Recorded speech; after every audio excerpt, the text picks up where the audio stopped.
Не само што Христос е причината за празнувањето, туку тој е и наш дар. Преку неговото раѓање, тој го започнува својот пат за да ни подари спасение. Да размислиме за тој дар и да го споделиме со другите не само сега, туку и во текот на целата година. Еве предлагам еден божиќен список за проверка за зафатениот исполнет со вера христијанин.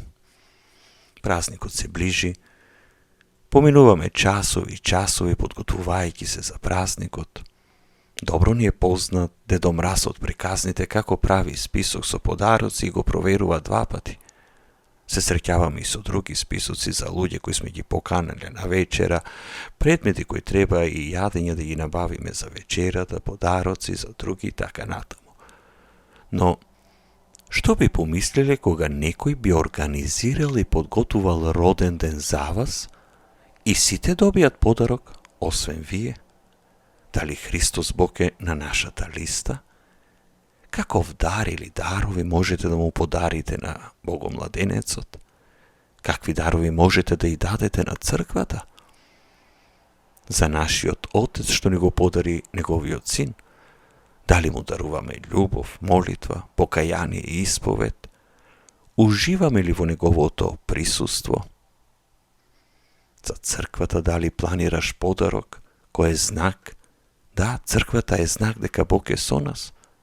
За светите тајни што ни ги дава, за благодатите, за молитвите кои ги упатува за нас, за светот и неговиот мир.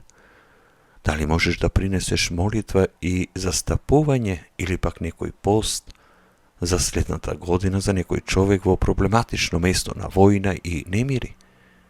Дали можеш да бидеш пример на трпение и љубов кон другите? Дали можеш да бидеш пример на христијанско милосрдие? За ближниот, нешто да му се помогне на соседот, на мајка со мали деца да се превази некаде по стариот сосед, да се дарува топол оброк на некој кој го нема, едноставен разговор со некој осамен.